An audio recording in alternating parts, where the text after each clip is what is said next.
Plenitude. Por ocasião da morte, tudo a princípio é confuso. De algum tempo precisa a alma para entrar no conhecimento de si mesma.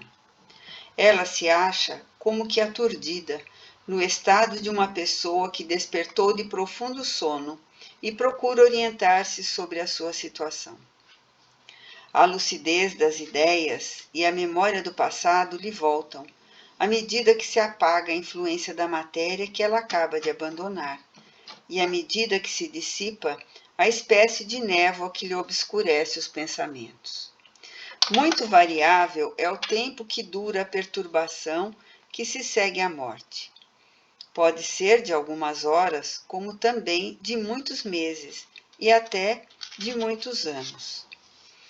Aqueles que, desde quando ainda viviam na Terra, se identificaram com o estado futuro que os aguardava, são os que em menos longa ela é, porque esses compreendem imediatamente a posição em que se encontram. Comentários de Allan Kardec, a questão número 165 de O Livro dos Espíritos, parte 2, capítulo 3. Capítulo 3, Sofrimento no além-túmulo.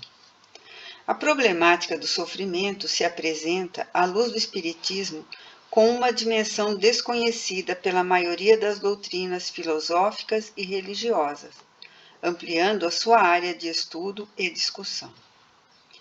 As religiões ortodoxas resolveram a questão da justiça divina mediante a aplicação das penas e recompensas eternas. Estabeleceram o conceito de punição eterna, engendrando uma forma de vingança celeste, na qual o amor, a compaixão, a benevolência e a própria justiça ficam à margem desconsiderados. O infrator, segundo esse critério, perde o direito à reabilitação, mesmo quando ignorante, psicopata ou simplesmente revel. Ao tombar no erro, é condenado sem remissão, caso morra em pecado. Com a mesma atitude, no momento severa, no outro torna-se ingênua, diante do medroso que se arrepende ou do astuto que diz submeter-se ao dogma ou aceitar o Cristo como seu Salvador.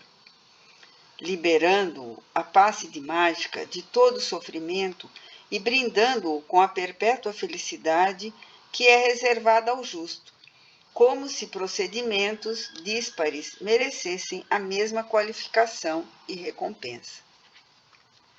A culpa assinala a consciência que se abre em chaga viva até a reparação do erro, a recomposição do campo energético agredido.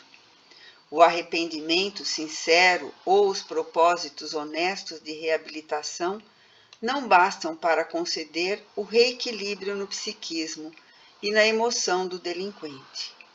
Por isso, quanto mais esclarecido e lúcido o infrator, tanto maior o grau da sua responsabilidade.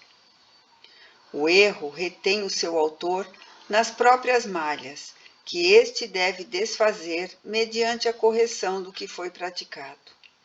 Esse labor faculta dignificação, promovendo o indivíduo. Liberado do mal praticado, adquire experiência e avança, estrada fora, no rumo de novos patamares para a felicidade, sem retentivas na retaguarda. Nem mesmo o perdão que a vítima concede ao seu malfeitor libera-o da consciência de culpa. Ajuda-o, naturalmente, a sentir-se melhor consigo próprio e com aquele a quem prejudicou, estimulando-se ele mesmo para reparar o dano causado. Mediante a concessão do amor, e não o ódio em forma de revide, torna-se-lhe mais factível a vitória, a recuperação moral, assim liberando-se do sofrimento. A ilusão da posse, a presença das paixões primitivas, o egoísmo, agasalhados enquanto no corpo, transferem as chagas que geram para além da sepultura. Desde que o homem é espírito e este energia, as suas mazelas permanecem impregnadas, produzindo as ulcerações alucinantes onde quer que este se encontre, no corpo ou fora dele. Não provocando real alteração em ninguém, a morte apenas transfere os seres de posição e situação vibratória, mantendo-os conforme são. É natural que a troca de indumentária imposta pelo cessar do fenômeno biológico não lhe arranque as estratificações na área da energia, portanto, na sede da consciência. O desencarnado desperta além das vibrações moleculares do corpo, com as mesmas aptidões, ansiedades, engodos, necessidades cultivadas, boas ou más, voltando a assumir a postura equivalente ao grau de evolução em que estagie. As sensações que lhe são predominantes na individualidade permanecem-lhe, quando atrasado, sensual, amante dos prazeres, vinculado aos pensamentos sinistros, licenciosos, egoísticos, fazendo-o experimentar a mesma densidade vibratória que lhe era habitual durante a conjuntura orgânica. Rematerializa-se e passa a viver como se estivesse encarcerado no corpo somático, sofrendo-lhe todos os limites, conjunturas, condicionamentos, doenças, desgastes. A mente, escrava das sensações, elabora formas ideoplásticas que o aturdem e infelicitam, tornando-lhe o sofrimento de difícil descrição. Tenta o contato com os familiares e amigos que ficaram, e eles não se apercebem, o que lhe aflige dores morais superlativas, levando-o à loucura, à agressividade, ao desalento.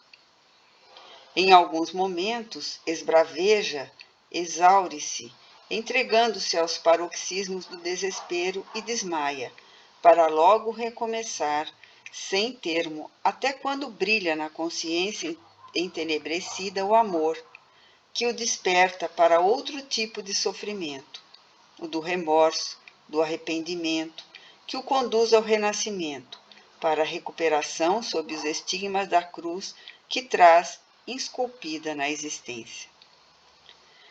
Enquanto não lhe chega esse socorro, une-se em magotes de desesperados, que constroem regiões dantescas, onde se homiciam e prosseguem sob o açodar das penas que o automatismo das leis de Deus, neles próprios, como em todos nós inscritas, impõe. O sofrimento nessas regiões decorre dos atentados perpetrados com a anuência da razão. Ninguém se evade das consequências dos seus atos, como planta alguma produz diferente fruto da sua própria estrutura fatalista. O amor é a grande lei da vida. É o amor que estabelece o critério de justiça com igualdade para todos, respondendo em reação conforme praticada a ação.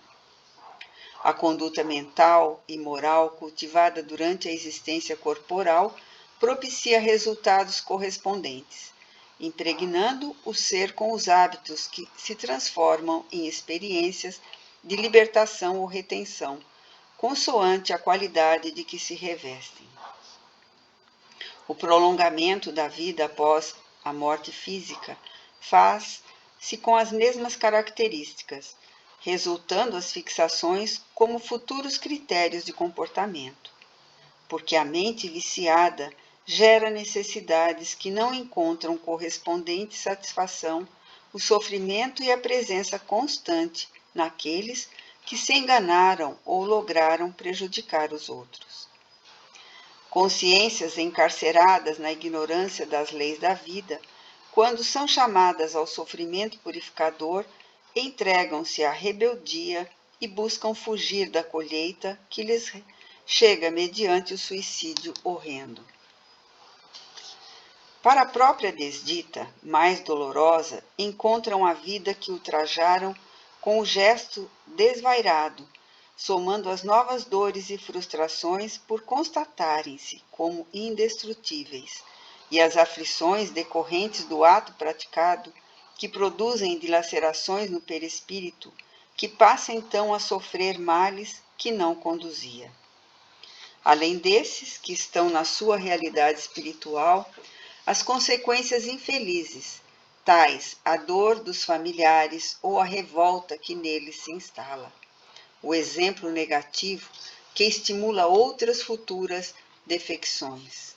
Os problemas que recaem sobre os que ficaram, produzindo-lhes sofrimentos inenarráveis, que se arrastam por decênios largos até o momento do retorno à Terra, com as marcas da deserção. Noutros casos, buscando fugir às enfermidades degenerativas, outras pessoas recorrem à eutanásia, na ingênua perspectiva de sono eterno, sem despertar, quando tudo fala de vida, de atividade, de progresso. O letargo que buscam é povoado de pesadelos sombrios e presenças espirituais impiedosas, que lhes infectam o ato e as atormentam sem descanso. A morte, em hipótese alguma, faz cessar o sofrimento, porque, não anulando a consciência, faculta-lhe logicar e vivenciar o prosseguimento das experiências. E porque as percepções pertencem ao espírito, continuam sendo transformadas nas delicadas engrenagens da energia em sensações e emoções. Daí a manifestação do sofrimento, corrigindo os erros e conduzindo o infrator à reparação.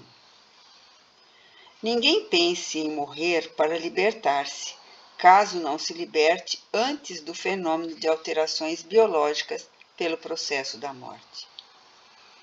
A ilusão que se permitem os indivíduos, conceituando a vida como um acidente biológico, é a grande responsável pelos disparates que lhes engendram dor e sofrimento. Somente a conscientização, a verdadeira individuação permitem uma vida saudável na Terra e além dela, quando ocorrer o fenômeno da morte em natural processo final de ciclo biológico.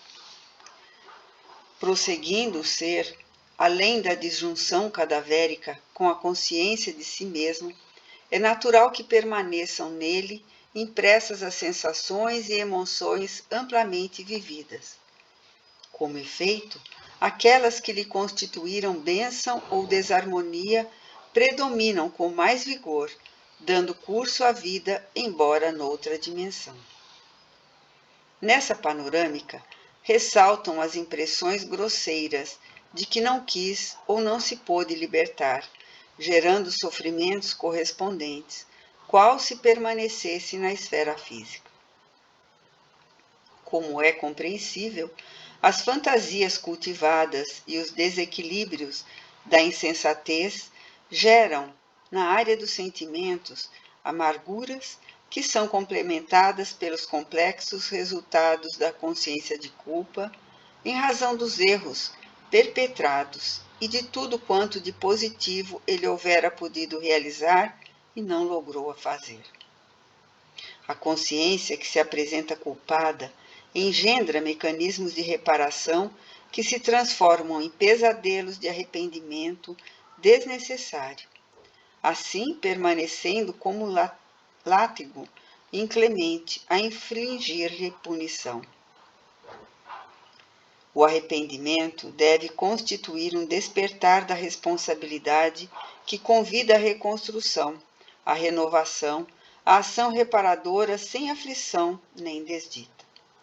O sofrimento no além-túmulo também assume condições chocantes, quando o desencarnado, por meio da perturbação do pós-morte, entrega-se às idioplastias do cotidiano, construindo psiquicamente um clima e uma realidade nos quais se envolve, que lhe proporcionam o prosseguimento do estado orgânico, com as suas difíceis conjunturas, agora em situação diferente, prolongando a ilusão carnal, com todos os seus ingredientes perturbadores, que são resultado do apego à matéria, de que se não libertou realmente, apesar do fenômeno biológico da morte.